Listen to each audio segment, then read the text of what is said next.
Sud Radio, les vraies voix qui font bouger la France, 19h-20h, les vraies voix citoyennes, Aurélie Gros, Stéphane Pellet. Bienvenue dans les vraies voix citoyennes. On est ensemble avec Philippe David jusqu'à 20h, mais pas que, puisque Aurélie Gros est avec nous. Bonsoir Aurélie. Bonsoir à tous les deux. Alors vous êtes un peu orpheline aujourd'hui. Oui. Exactement, voilà. C'est ce que j'étais en train de me dire. Je suis toute seule, en fait. Oui. Stéphane Pellet, qu'on embrasse bien sûr. Aurélie Gros, cofondatrice du G500 Citoyens, l'ONG de plus de 1600 associations à l'heure aujourd'hui. Ça peut grossir encore. Ça peut grossir, oui, ça grossit encore. D'ailleurs, on en passe quelques-unes. Certaines nous rejoignent. Donc, l'intérêt, c'est d'être de plus en plus nombreux et de faire bouger un petit peu les lignes au niveau de nos décideurs. Et d'apporter des réponses à des questions. Bien sûr. Et d'ailleurs, Cécile, j'aimerais juste vous faire part d'un petit coup de cœur. Parce qu'on n'en parle pas, et ici à Sud Radio on en parle souvent. Allez. On a la question du handicap. On reçoit beaucoup d'associations sur le handicap qui viennent exposer avec des mesures phares pour pouvoir changer les choses au niveau notamment de l'inclusion. Eh bien la France est championne du monde de foot en fauteuil électrique. Et j'espère, donc je fais un appel au président de la République, j'espère qu'ils seront reçus et qu'ils remonteront les Champs-Élysées comme l'équipe de foot qu'on connaît. Championne du monde en 2018. Voilà, exactement. Là, c'est 2 fois de suite. Donc il faudrait que monsieur Macron les reçoive. Déjà, nous, on peut les recevoir à l'antenne. Ça nous ferait très plaisir. Exactement. Faisons ça. C'est parti. Très bien. Voilà, on fêtera champion du monde de foot en fauteuil. Allez, on est très fiers. Allez, au sommaire de cette émission, 723 000 bébés sont nés en France en 2022. Aujourd'hui, de plus en plus de familles souhaitent des accouchements moins médicalisés, plus naturels et plus respectueux du choix des femmes. Une femme sur 5 préfère accoucher dans une maison de naissance et on comprend bien. Aujourd'hui, seulement 8 de ces maisons existent. On va en parler avec Julie Coutenier qui est avec nous et Camille Dancoine, fondatrice de cette association Naissance en Or, N'-OR.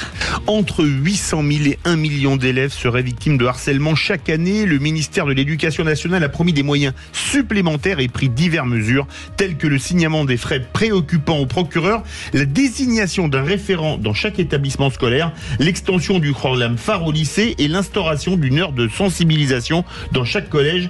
Elian Potier, président de l'association Urgence Harcèlement, sera avec nous pour en parler. Eh bien, ce sont les vraies voix citoyennes avec Aurélie Gros jusqu'à 20h. Les vraies voix Sud Radio.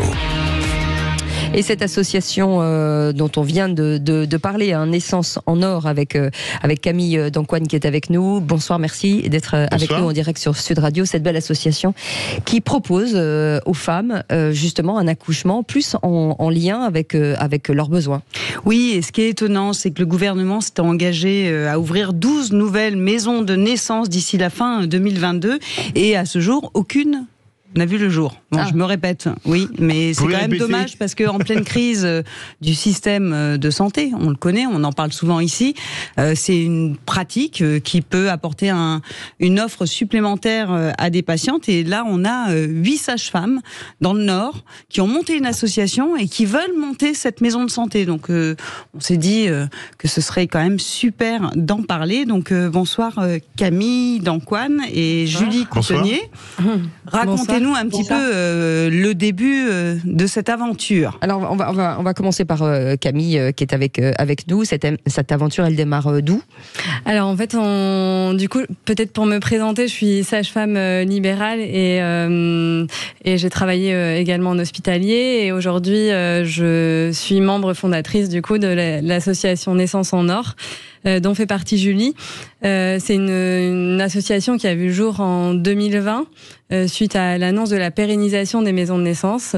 Voilà, suite à un rapport d'Anne Chantry qui a mis en évidence la sécurité des femmes et des enfants en maison de naissance, parce que jusqu'en 2020, du coup, il y avait 8 maisons de naissance en France. Qui existaient. Alors en fait, il y en a 2 quand même qui ont vu le jour, mais c'est vraiment récent. Qui ont vu le jour, c'est le cas de le dire pour une maison de naissance. C'est ça. Mais d'ailleurs, expliquez-nous peut-être pour les auditeurs ce qu'est une maison de naissance. Alors peut-être que je laisserai Julie aborder le sujet parce qu'elle se fera une joie de pouvoir aborder ça. Donc nous, on est 8 sages-femmes fondatrices au départ, d'horizons différents, des sages-femmes hospitalières, administratives et puis libérale, et on a choisi de se regrouper en association pour défendre des intérêts communs. Et donc, on a certains objectifs, œuvrer pour le respect de la naissance et le soutien à la parentalité. On avait envie de faire un état des lieux de la des offres, de l'offre en tout cas dans la région, et de réfléchir à la possibilité de la création d'une maison de naissance, puisque bien sûr, elle a vu le jour juste après la proposition de pérennisation des maisons de naissance. Donc, on a 3 commissions au sein de l'association, une commission communication, une commission médicale et une commission mécénat. On est du coup en lien aussi avec le collectif des maisons de naissance pour travailler au niveau national. Et bien justement, vous bougez pas parce qu'on va partir vers Julie Coutenier qui est avec nous. Bonsoir Julie. Bonsoir. Cette maison de naissance, qu'est-ce qui la différencie finalement de l'hôpital ou de la clinique ? Alors, une maison de naissance, c'est vraiment une structure. Donc, je me présente, je suis donc Julie, je suis sage-femme hospitalière en maternité, notamment la maternité de Tourcoing. Donc, une maison de naissance, c'est vraiment une structure autonome d'un point de vue juridique, administratif, médical et financier qui est gérée que par des sages-femmes. Voilà. Donc ça déjà, c'est quelque chose qui diffère de la structure hospitalière où on travaille en partenariat avec les médecins et puis les équipes soignantes, les auxiliaires de puériculture, les infirmières, etc. C'est vraiment un accompagnement qui permet un accompagnement global à la naissance. C'est-à-dire que vous êtes suivi par une sage-femme tout au long de la grossesse, parce que la sage-femme en France a une profession médicale. Cette sage-femme pourra, le jour de la naissance, venir vous accompagner vraiment pendant le travail et permettra également le suivi en retour à la maison.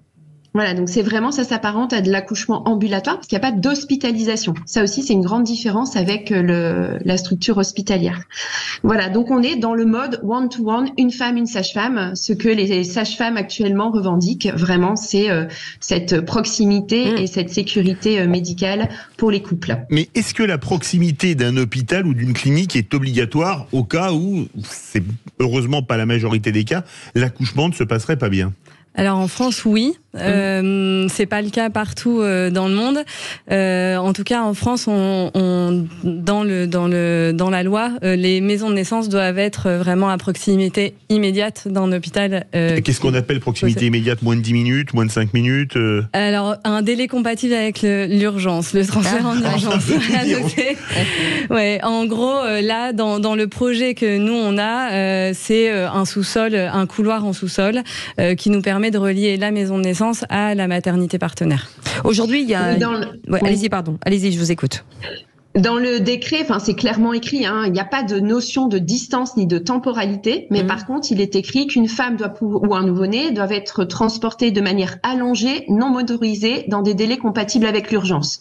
Donc ça veut bien dire ce que ça veut dire. On peut pas utiliser d'ambulance ou ça doit vraiment être à proximité des salles de naissance. Ce qui est propre à la France. En Belgique, par exemple, il n'y a pas du tout cette notion de contiguïté. Alors, pour qu'on comprenne bien, parce qu'on a vu dans les journaux, comme tout le monde, énormément de cliniques fermer leurs portes. Aujourd'hui, le maillage territorial, il est fait comment avec ces maisons de naissance ? Alors, Camille, peut-être. Oui, en fait, en France, il y a 8 maisons de naissance, donc il y en a très peu finalement. Ouais. Donc, et elles sont où ? Alors, la plus proche pour nous, en tout cas, c'est celle de Paris. Oui. C'est celle du Calme qui déborde en termes de demande et qui peut pas, du coup, permettre à tous les couples qui souhaiteraient avoir accès à une naissance en maison de naissance d'accoucher en maison de naissance. Mais après, j'imagine qu'il y a des territoires perdus où il n'y a même pas de clinique et il serait bien d'avoir des maisons de naissance. J'imagine qu'on réfléchit aussi à ça. Alors en fait, de toute façon, comme la maison de naissance, elle doit être accolée à une maternité, ça ne sera pas quelque chose de supplémentaire et d'ajouter dans le paysage finalement. Ça va être une offre diversifiée, mais par contre, elle ne vient pas combler un manque de maternité, par exemple. Et les femmes demandent de plus en plus, on voit les chiffres, d'accoucher de façon un peu plus naturelle et pas forcément en maison... en hôpital. Oui. En hôpital, pardon. Oui. En hôpital ou clinique. Il y a une étude Ipsos du coup qui a été menée avant la pérennisation des maisons de naissance, justement pour voir un petit peu quelle était la demande des femmes. Il y a 9 femmes sur 10 qui sont favorables au développement des maisons de naissance, et il y a une femme sur 5 qui dit qui aurait aimé ou aimerait pouvoir accoucher en maison de naissance, donc c'est assez important. Et j'imagine que c'est pareil au niveau des sages-femmes. Combien de sages-femmes en France aujourd'hui ? Est-ce qu'on a un chiffre? D'accord. Julie a peut-être la réponse. Julie Coutenier, vous avez la réponse. C'est question pour une championne. Non. Non, vous savez, il y a un peu plus de 23, c'est 22 ou 23 000 sages-femmes, il me semble, tout exercice confondu. Ça me paraît cohérent. Libéral, hôpital, clinique, maternité, etc. Alors, vous bougez pas, on va faire une petite pause et dans un instant, on reviendra et on essaiera de comprendre comment tout ça est financier parce que c'est aussi très important de monter des maisons de naissance, mais ça coûte des sous et on va voir si vous êtes bien aidé et qui vous aide dans un instant. 0826 300 300, vous voulez commenter, on vous attend au standard. À tout de suite. Sud Radio, les vraies voix qui font bouger la France, 19h-20h, les vraies voix citoyennes, Aurélie Gros, Stéphane Pellet. L'accouchement en maison de naissance, pour moi, il correspondait bien à mes attentes parce que c'est un accouchement qui est vraiment non médicalisé et on y est vraiment comme à la maison, mais vraiment avec la sécurité d'une maternité qui est juste à côté. Et plus de 700 000 bébés sont nés cette année, enfin en 2022 en France. Et une femme sur 5 préfère accoucher dans une maison de naissance. Et avec nous pour en parler aujourd'hui, Julie Coutenier est là ce soir, Camille Dancoine aussi, qui sont fondatrices de l'association Naissance en Or, N'_OR, pour monter ces maisons de naissance. Cécile, vous me permettez de vous couper la parole. Oui, Stéphane Pellet nous a envoyé un texto à l'instant. Et alors vraiment, Julie connaît parfaitement les chiffres, puisqu'il y a 23 764 sages-femmes qui exercent en France, donc vous êtes précise. Et alors l'âge moyen chez les femmes, c'est 41 ans, parce que maintenant il y a des sages-hommes, c'était pas autorisé avant, mais c'est autorisé depuis une quinzaine d'années, je crois, et eux, ils sont plus jeunes, 36 ans. Et y a-t-il, pour ces maisons de naissance, des défis, j'imagine, à relever, déjà des défis financiers quand on est une association? Comment se passent finalement vos relations avec que ce soit avec les mairies, qui vous aide financièrement? Alors, je vais peut-être laisser répondre Julie sur le sujet. Donc, c'est vrai que dès le début, en fait, si vous voulez, on a demandé des rendez-vous, d'abord à l'ARS des Hauts-de-France, qui nous a très très bien accueillis, en tout cas, qui a vraiment compris l'objectif du projet, etc. On a rencontré la mairie, effectivement, notamment la mairie de Tourcoing, parce que notre choix s'est porté sur cette maternité-là. On avait plusieurs critères pour aller chercher la maternité qui correspondrait le mieux à nos attentes. Et voilà. Ensuite, on est allé voir le département également, le département du Nord, qui a été un réel soutien. Et puis ensuite, on va voir des associations, aussi le conseil départemental de l'ordre des sages-femmes du Nord. Voilà. Après, on est bien d'accord que nous, là, on part sur une construction neuve à Nantes, à l'hôpital. C'est un budget d'1,5 million, 1,6 million. Ah oui. Donc, il faut aller trouver ce 1,5 million, ce 1,6 million. C'est-à-dire que le terrain compris, on vous met à disposition un terrain, comment ça se passe? Voilà. Oui, c'est ça. Donc en fait, le centre hospitalier de Tourcoing, en tout cas l'équipe administrative à qui on travaille depuis le début en étroite collaboration, nous met à disposition un terrain. Et par contre, on doit aller chercher effectivement les financements, subventions publiques. Ça vraiment, c'est la grosse partie qu'on souhaite aller chercher. Et puis bien sûr, financement mécénat, donations privées, parce que depuis cette année, on est loi association d'intérêt général, c'est-à-dire où on peut offrir une déduction d'impôt, en tout cas de par ce statut-là. L'argent, c'est Aurélie Gros, je vous la passe. Alors, je suis pas dans le Nord. on va appeler, évidemment. Mais vous êtes le Bercy du G500 en clair. Oui, c'est ça. L'agence régionale de santé est donc la seule habilitée à délivrer une autorisation. Et vous êtes certain, si vous levez les fonds, qu'ils vont vous délivrer cette autorisation. C'est fait. Alors c'est plutôt à l'envers qu'il faut raisonner. Nous, là, on a déposé notre dossier de demande de fonctionnement au mois de juillet. L'ARS a 6 mois pour nous répondre et en fait, c'est vraiment eux les seuls décisionnaires. Donc, s'ils nous disent oui, c'est très bien. Par contre, si c'est une réponse négative, à ce moment-là, il va falloir Donc, ça veut dire que vous cherchez les sous. Vous cherchez les sous. En parallèle, vous avez déposé un dossier. Ils mettent 6 mois à vous répondre. Si vous trouvez 1,5 million et qu'ils vous disent non, vous allez vous installer en Belgique. Alors, c'est ça. En on a pris les devants parce qu'on ne veut pas attendre d'avoir la réponse pour encore finalement quelque part perdre du temps pour la création de cette maison de naissance. Donc on a pris les devants. Après, les échanges se sont bien passés avec l'ARS. On sait qu'on peut avoir aussi un retour intermédiaire. Ça veut dire qu'on peut avoir un retour qui nous permette de retravailler le dossier pour peut-être quand même valider à la fin. Mais c'est bien plus développé dans d'autres pays, les maisons de naissance ? Oui. Oui, en Belgique. Enfin, c'est vrai qu'on connaît pas mal la Belgique parce que nous, finalement, on a pas mal de couples qui souhaitent accoucher en maison de naissance et qu'on oriente vers la Belgique. Du coup, vous avez l'Angleterre. C'est vraiment en France, sur ce point-là, on est vraiment en retard. Et vraiment devenir, être partisan de développer les maisons de naissance, c'est vraiment participer à un projet unique dans la région. C'est participer au développement des maisons de naissance de manière générale en France, et c'est s'engager pour la santé périnatale et pour les femmes. Enfin, c'est ça en fait qu'il faut aussi comprendre. En quoi vous pourriez être retoqué par sur votre dossier en fait qu'est-ce qui pourrait faire que, parce que si des maisons de naissance existent, on connaît forcément l'utilité de ces maisons de naissance, en quoi le vôtre pourrait être retoqué ? Pour différentes raisons. Alors ça peut être administratif. C'est vrai que c'est quand même des gros dossiers. D'ailleurs, on s'est fait accompagner pour ça parce que on est sage-femme, donc on n'a pas les compétences de juriste, d'avocat, d'expert comptable. Non. Et puis surtout qu'en France, il faut 300 papiers, 18 tampons, 20 signatures. Enfin, c'est un peu bureaucratique, quoi. C'est ça. Donc on a, l'association a fait appel à des professionnels. On a déjà au sein de nos commissions et dans nos bénévoles des professionnels qui sont pas que des professionnels de santé, mais donc on s'est fait accompagner de ce côté-là. Et puis on a aussi demandé une aide d'un avocat et d'un expert comptable, par exemple. Donc il pourrait y avoir on pourrait être retoqué sur des aspects plus administratifs, ou bien sur tout ce qui est convention médicale, par exemple, qu'on a établi avec la maternité partenaire, avec les équipes médicales, sur lesquelles on pourrait nous dire, dans telle ou telle situation, il faudrait réfléchir la démarche autrement. Et du coup, voilà, ça pourrait être aussi sur ces... Et juste,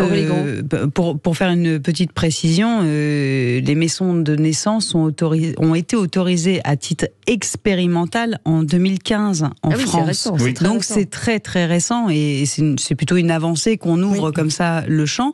Mais ce que j'aimerais vous demander pour les auditeurs, c'est remboursé par la sécurité sociale ? D'accoucher en maison de naissance, ou c'est comme le privé, il faut avoir une mutuelle Non, parce que c'est important quand même. Oui, c'est important. Ouais.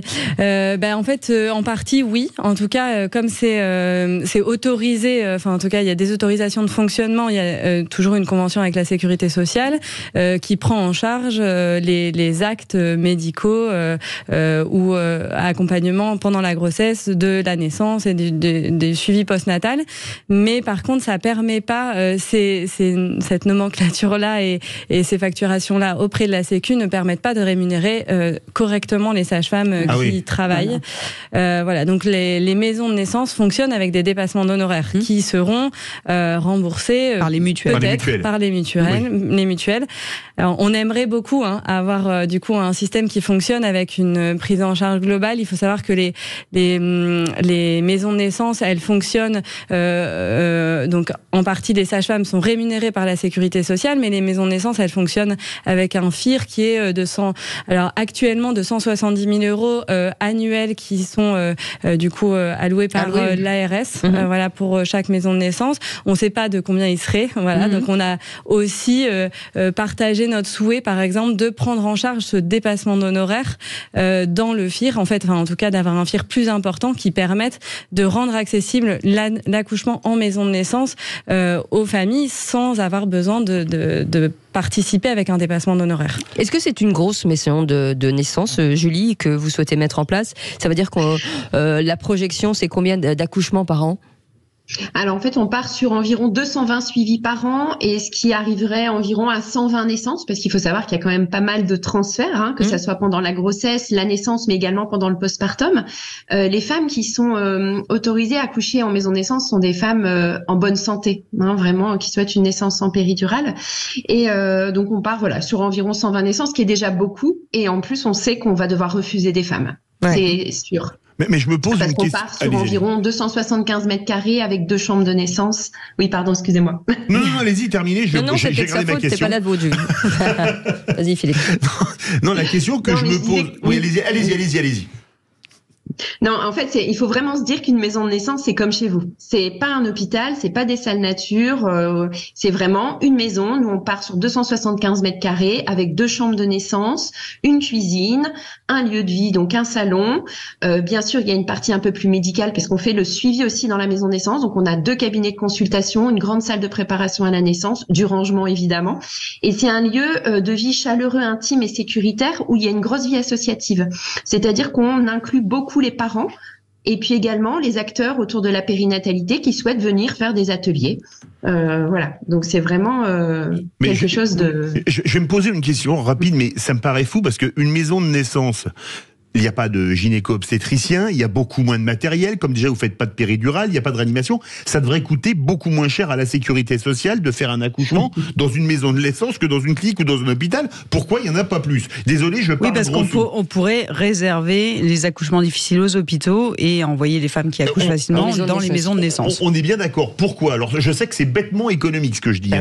On va appeler l'ARS, vous inquiétez pas. On va leur poser la question. Alors, pour faire un don, parce que c'est ça qui est important, pour faire un don, comment on fait pour pouvoir vous aider à financer? Combien il vous manque? Allez-y, les derniers chiffres. Alors vous cherchez 1,6 million, ils attendent 1,7 million. Non. Alors il y a plusieurs choses. Je vais vous parler déjà en tout cas l'association. On peut faire un don à l'association Naissance en Or, quelle que soit la personne qui souhaite faire un don, aussi petit soit-il, parce que ça peut démarrer à partir de 5 €, et ça aide l'association dans son fonctionnement, dans les événements qu'on peut faire et autres, et notamment par exemple à aller chercher l'aide d'un avocat ou autre.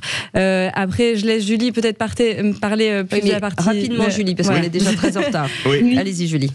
Donc effectivement, on a un lien Hello Asso, et puis ensuite, en fait, au plus on peut avoir de sous, parce que clairement, il faut se dire les choses, au mieux ça sera. Et si vous êtes motivé pour venir aussi nous aider en tant que bénévole et membre actif, vous êtes les bienvenus dans l'association. Moi, je travaille avec un gynécologue amateur, mais je suis pas sûre que ça va vous aider beaucoup. Merci en tout cas, merci beaucoup Camille Dancoine d'avoir été avec nous et merci Julie Coutenier. Cette belle association, ça s'appelle une maison de naissance, ça s'appelle Maison en Or, N'_OR, et on va sur Allo Asso, c'est ça? Hello Asso. Hello Asso. Oui. Et vous pouvez bien entendu les soutenir financièrement. Merci beaucoup. Il y a une page Facebook et Instagram. Et voilà. Et dis-donc, elles sont très connectées. Merci beaucoup d'avoir été avec nous et dans un instant on va revenir sur un sujet plutôt très grave. On parle de 800 000 voire 1 million d'élèves qui seraient victimes de harcèlement chaque année. On en parle avec Elian Potier, président de cette association Urgence Harcèlement, dans quelques instants. 0826 300 300, vous voulez témoigner, vous êtes les bienvenus jusqu'à 20h. Sud Radio, les vraies voix qui font bouger la France, 19h-20h, les vraies voix citoyennes, Aurélie Gros, Stéphane Pellet. On vous souhaite la bienvenue dans les vraies voix citoyennes avec Aurélie Gros, le G500, qui chaque semaine nous propose des associations sur des sujets majeurs. Et le sujet aujourd'hui, Aurélie, c'est ce chiffre incroyable, voire entre 800 000 et 1 million d'élèves seraient victimes de harcèlement chaque année. C'est un sujet qui revient de plus en plus dans l'actualité. C'est vrai qu'on a un ministre de l'Éducation nationale qui en tout cas a promis visiblement des moyens supplémentaires avec des mesures supplémentaires. Et on en parle avec Elian Potier qui était avec nous, président de cette association Urgence Harcèlement. Bonsoir, merci d'être avec nous ce soir pour traiter ce sujet qui, j'espère, avance, Aurélie Gros. J'espère bien, parce qu'en fin de compte, quand on parle d'un gros chiffre comme ça, c'est toujours impressionnant, mais ça fait presque plus d'un élève sur 10 qui est victime aujourd'hui de harcèlement scolaire, donc un élève sur 10 minimum. Et aujourd'hui, après un nouveau suicide, hélas, le jour de la rentrée, il faut quand même le dire, ça se succède, on l'entend au journal télévisé, et on a l'impression que, quelque part, l'électrochoc n'est jamais suffisant. Donc je pense que c'est un sujet qu'il faut rabâcher, il faut en parler, il faut discuter. C'est pour ça qu'on voulait avoir Elian Potier à nos côtés, parce qu'il est très très très engagé en tant que presque ambassadeur de la lutte contre le harcèlement avec son association. Et j'aimerais, Elian, que vous nous parliez de votre engagement, pourquoi, comment c'est arrivé, tout ça, et parce que on ne voit que vous sur les réseaux. Alors, l'histoire de mon association, j'ai monté tout simplement mon association parce qu'en 3e prépa professionnelle, j'ai été harcelé, j'ai dû quitter mon établissement à cause, on va dire entre grosses guillemets, de mon orientation sexuelle que j'ai assumée très tôt, qui ne posait aucun problème à ma famille et donc ne devait pas poser de problème à l'école. Mon chef d'établissement m'a tout simplement dit, si tu n'avais pas parlé de ta vie privée, on n'en serait pas là. Et quand on est c'est dingue. Quand on a 15 ans, entendre ce genre de phrase dans les années 2020, c'est hyper choquant. Et de se dire que on doit partir de notre établissement dans lequel on a tout de même des amis, on a un quotidien. Voilà, un quotidien tout simplement, des profs qu'on apprécie, un cadre de vie qui est mine de rien aussi bien à 15 ans, qu'il faut se dire qu'il faut partir, changer d'école, trouver un autre établissement, aller loin parce que mon temps de trajet s'est agrandi, ça fait quelque chose. Elian Potier, quand on parle de harcèlement, parce que moi j'aime bien que les choses soient dites et que les gens comprennent, parce qu'il y a beaucoup de parents qui nous écoutent aujourd'hui dans leur voiture, le type de harcèlement, c'est quoi exactement? Les mots, c'est quoi? C'est des gestes, c'est brutal, c'est physique, c'est quoi? On parle de harcèlement dès l'instant qu'il y a de la violence physique, verbale ou psychologique qui se produit de manière répétée. Dès l'instant qu'il y a une répétition, dès l'instant que ça fait plus de 2-3 fois et qu'il y a ces 3 types de violence, c'est du harcèlement. Il ne faut pas se poser d'autres questions, il ne faut pas essayer de sous-estimer ce genre d'acte qui est ignoble, inacceptable et qui met en danger la vie d'un jeune, qui met aussi en danger la continuité de ses cours, parce que personnellement moi aussi j'ai été absent plusieurs fois, j'ai été dispensé de PS parce que pour moi c'était juste pas possible de faire sport, d'aller dans les vestiaires et chaque moment où je pouvais me permettre de m'absenter à l'école, c'était l'idéal. Une libération en fait. Voilà. Comment réagissent les profs? Alors là, vous l'avez dit tout à l'heure, il y a quelques instants, en disant tu n'as qu'à pas parler de ta vie privée, mais j'imagine que le corps enseignant, vous avez certainement des profs qui ont dû discuter avec vous. Est-ce que vous vous êtes senti protégé ou pas du tout? Si j'ai dû quitter mon établissement, c'est en vrai que je me suis pas senti du tout protégé. Il y a eu des discussions, il y a eu des professeurs qui sont venus me voir, qui m'ont dit je suis désolé, on n'avait pas vu, nanana. Mais il y a certaines situations où j'étais dans la classe, où j'étais harcelé, on se moquait de moi, où certains profs étaient là et la seule réponse qu'ils avaient à dire c'était chut, maintenant taisez-vous. Ça remonte à il y a 5 ans, donc il y a sûrement eu des évolutions depuis et j'ai pas envie de garder mon témoignage pour argent comptant, c'est-à-dire que, pour dire qu'aujourd'hui tous les profs sont comme ça, tous les professeurs sont comme ça, pas du tout. Pas du tout. Il y en a qui prennent à bras le corps. Il y a une petite levée. Et est-ce que quelque part vous n'avez pas été victime quand il dit taisez-vous, victime de ce qu'on appelle on en parle beaucoup en ce moment d'ailleurs, le fameux pas de vague? Peut-être, je sais pas. En tout cas, moi ce que je retiens, c'est tout simplement qu'un jeune, moi à 15 ans, j'ai dû rester en cours harcelé devant un professeur qui lui n'avait pas la réaction et il n'y en avait pas qu'un, il y en avait d'autres. Ouais. Donc à un moment, ça commence à faire beaucoup. Vous êtes monté au rectorat ou vos parents plus haut dans la hiérarchie, comme la hiérarchie de l'établissement ne se bougeait absolument pas? Alors à la fin de l'année, il y a eu des signalements qui ont été faits. Mes parents n'ont jamais eu de retour. Ils ont juste eu quelqu'un au téléphone. Ils ont dit qu'en interne, ça allait se passer en interne. Mais rien d'autre. Et je pense qu'il est important aussi de préciser aux parents qui nous écoutent que c'est vrai que tout enfant peut être harcelé, mais que tout enfant peut être harceleur. Parce qu'il y a un effet de groupe. Et donc votre association Urgence Harcèlement a été officiellement désignée ambassadrice du ministère de l'Éducation contre le harcèlement scolaire. Alors qu'est-ce que cela signifie concrètement? Concrètement, c'est que moi j'ai décidé d'en faire mon métier pendant ces prochains mois, même peut-être prochaines années, je sais pas encore. Je vais aller dans les établissements, scolaires, un peu partout, collège, lycée, mais ça se passe aussi en primaire. Pour l'instant, j'ai pas eu encore l'opportunité de le faire, mais pourquoi pas. Dans les prochaines semaines, je vais aller aussi dans les CFA, dans les études supérieures, parce que ça se passe partout, parce qu'il faut en parler partout, et parce qu'il faut toucher un maximum de jeunes et même d'adultes parents au niveau de cette prévention, parce que tout le monde est concerné. Absolument. Alors le ministre de l'Éducation nationale, Gabriel Attal, a visiblement mis un peu le point sur la table. Il y a pas mal de moyens qui sont mis en place. J'imagine que vous êtes confiant de ces moyens. On va revenir sur l'extension du programme phare, qu'on réexplique ce qu'est exactement ce programme et qu'est-ce qui a changé depuis son arrivée.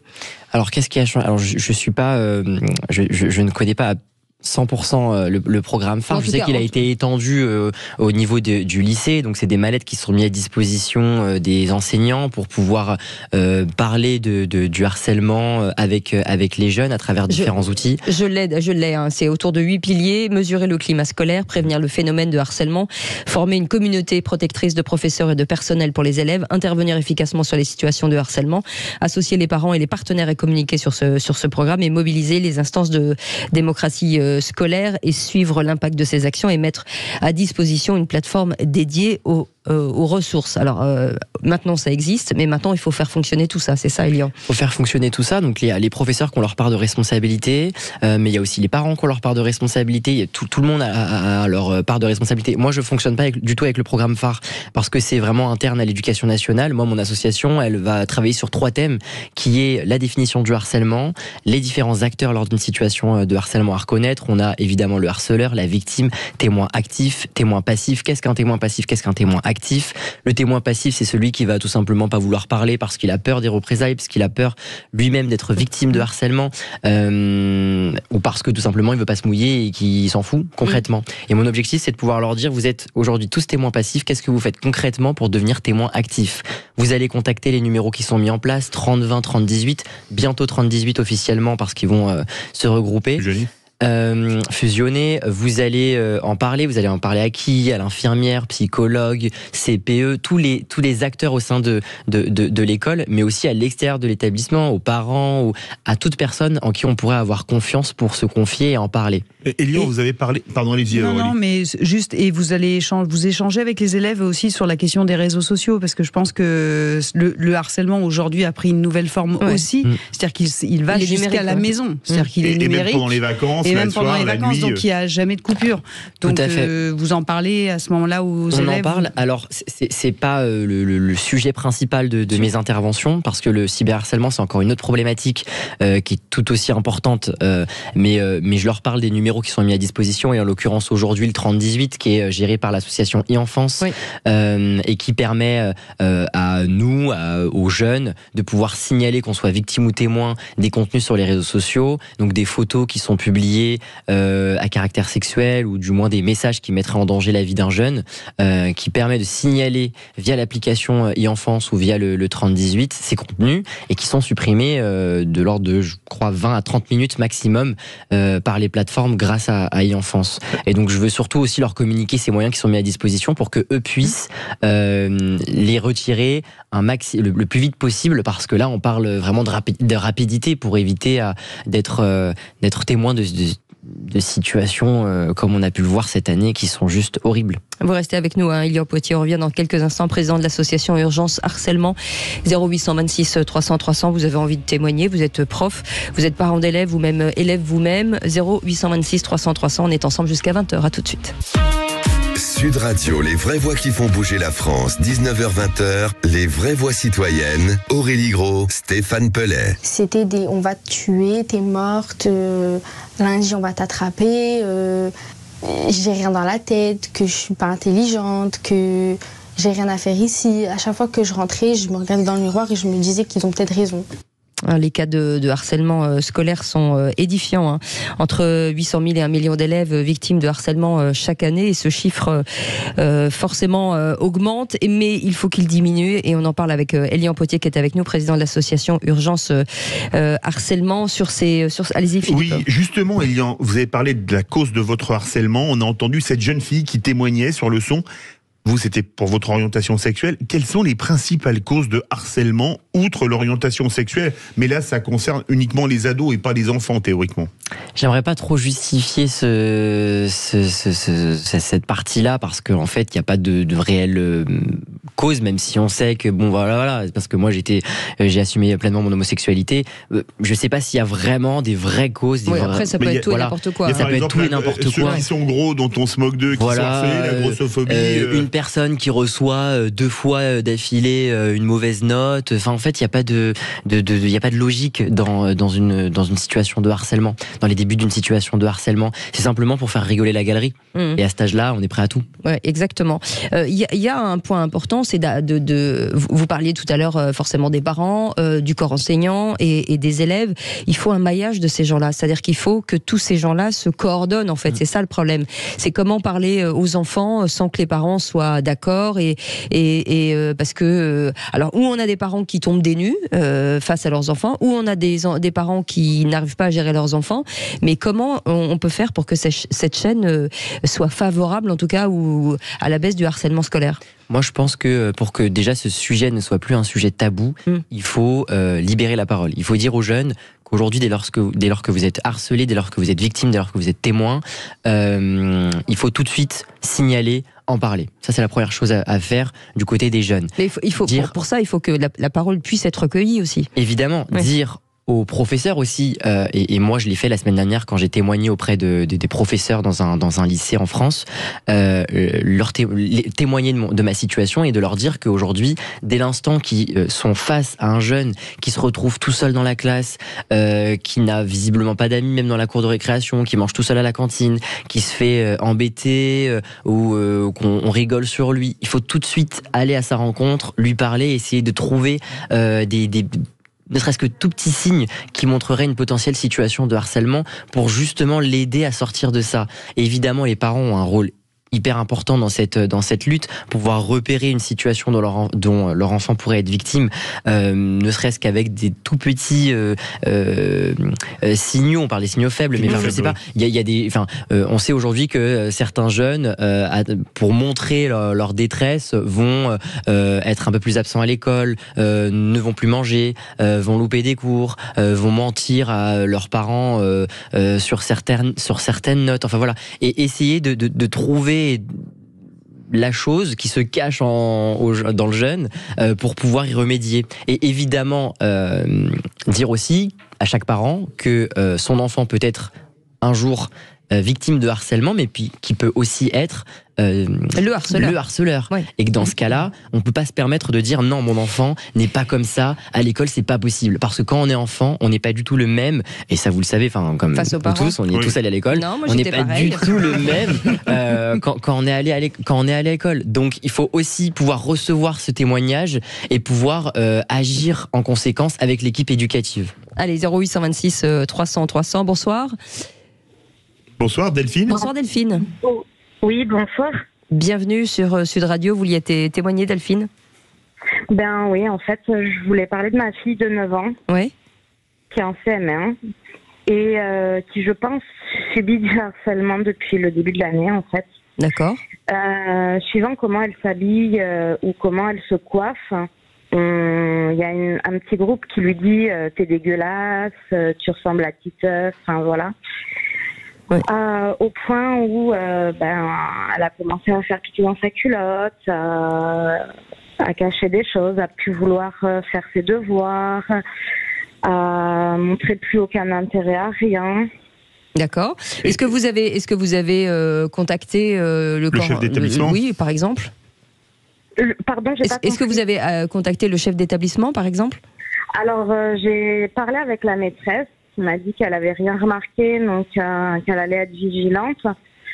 Mais moi, je voudrais essayer de contacter les parents de cette petite fille en particulier, mais Angèle ne veut pas. Ah oui, bah oui, c'est toujours le problème. Elian est avec nous, Elian Potier, pour un cas comme Delphine aujourd'hui, finalement la trajectoire à suivre, c'est quoi en fait? Parce qu'à un moment donné, il faut que quelqu'un s'empare en tout cas de ce dossier, même si c'est pas du harcèlement, ou au moins il y a un problème avec cette petite fille, donc il faut trouver des solutions.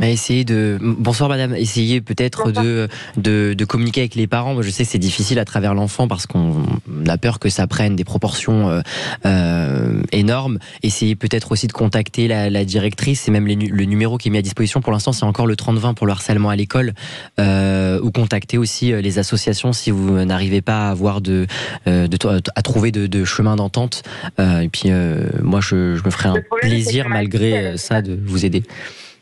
Parce que ma fille, elle veut absolument pas en fait, parce qu'elle dit non, après ça va être pire, déjà qu'on ne veut pas trop jouer avec moi. Après, on ne voudra plus du tout. Je ne vais plus avoir de copine. Elle est prête à accepter ça pour pas être rejetée, en fait. Oui, après, moi, c'est pas à moi de vous conseiller, mais je pense que effectivement, à un moment donné, il faut au moins parler au chef d'établissement ou à la maîtresse pour au moins qu'elle ait un regard sur cette petite fille et qu'elle se rende compte qu'effectivement il y a un changement dans sa vie. Ce qui est important aussi, et de savoir qu'il y a un petit garçon, enfin, je ne sais pas qui la harcèle, mais au moins de savoir d'où vient le problème et qu'elle puisse au moins être témoin, comme vous le disiez tout à l'heure, Elian, un témoin actif dans ça. Et les adultes sont suffisamment intelligents pour ne pas éveiller les soupçons, mais au moins pour pouvoir voir si elle va bien et comment elle s'en comporte à l'école, non ? Elian, c'est vrai que nous, on est impuissants, quoi. Ouais, ça, je comprends. Et j'imagine que c'est très difficile. Elian, est-ce que finalement... En CM1, oui. Ça commence très tôt, la preuve. Et pas que en CM1, même avant. Moi, je pense que le meilleur des cas, et même malgré l'envie de votre enfant de ne pas en parler, je pense qu'on pourrait, premièrement, vous de votre côté, essayer de voir avec le chef d'établissement, en toute discrétion, pas besoin d'ameuter tout le monde, mais échanger avec le chef d'établissement, voir comment ça se passe, essayer de leur envoyer des mails pour avoir des traces, et puis essayer de voir après si vous avez des témoignages, si vous avez un témoignage sur le papier qui vous permettrait d'avancer un tout petit peu plus sur le sujet, et puis après monter au niveau de l'académie ou non, les écoles primaires c'est géré par la commune, donc essayer de voir avec la commune si ça avance pas, et essayer de contacter les numéros 30-20 pour l'instant, et puis sinon me contacter moi ou d'autres associations qui sont mis à disposition. Vous êtes dans une grande ville ou un petit village ? Non, un petit village. C'est toujours, éventuellement avec le maire adjoint ou le maire, selon la taille du village, le maire chargé de l'éducation. Ce qu'on vous propose, on vous propose de vous mettre en relation avec Elian. Hors antenne, on va vous donner son numéro de portable, comme ça il pourra vous donner, et vous aurez quelqu'un avec qui échanger, et pour essayer de vous driver, de vous trouver peut-être les meilleures solutions, et lui saura répondre à votre question. D'accord. Merci en tout cas Delphine, et rappelez-nous, tenez-nous au courant, et rappelez-nous si toutefois vous avez besoin de quoi que ce soit. Merci beaucoup en tout cas Elian Potier d'avoir été avec nous. Ça s'appelle l'association Urgence Harcèlement, dans l'occasion aussi de vous faire peut-être qu'il faudrait qu'on fasse une plus grosse émission sur le harcèlement scolaire, ce serait important. Peut-être qu'Elian a besoin de dons pour son association, pour se déplacer partout en c'est France. important aussi, pardon, j'avais oublié ce détail important. Honnêtement, je sais que c'est un peu le nerf de la guerre pour l'instant, je me penche pas trop sur la question. Là, pour l'instant, mon association est financée via mes interventions. Pour l'instant, j'ai pas mal de demandes d'intervention jusqu'au moins la fin de l'année 2023. On verra en 2024. Puis elle est en train de se développer, donc on verra peut-être à un moment. J'aurai peut-être besoin de dons. Mais du moment que j'interviens dans les établissements scolaires, je pense que c'est le plus important. Et donc, du moment que je parle avec les jeunes, c'est le plus important. Tous les établissements peuvent vous contacter. Tous les établissements de France peuvent me contacter. J'en ai même à Monaco. Si vous avez minimum 5 €, vous pouvez la verser à la maison de naissance en or. Voilà. Merci beaucoup d'avoir été avec nous. Merci Aurélie Gros. Merci à tous les deux. Dans un instant, vous allez parler rugby, bien entendu, avec François Trio, qu'on voit déjà faire les pas là. Oui, là, il est en train de faire les pas, il fait les passes. Il révise les règles du rugby. Comme on dit dans le sud-ouest, de la béchigue, le ballon. On se retrouve demain 17h, Cécile. Merci à notre équipe formidable. Merci à notre équipe. Donc dans quelques instants François Trio, mais tout de suite on retrouve Cécile de Ménibus dans Sud Radio à votre service. Allez, passez une belle soirée. Salut, à demain. À demain.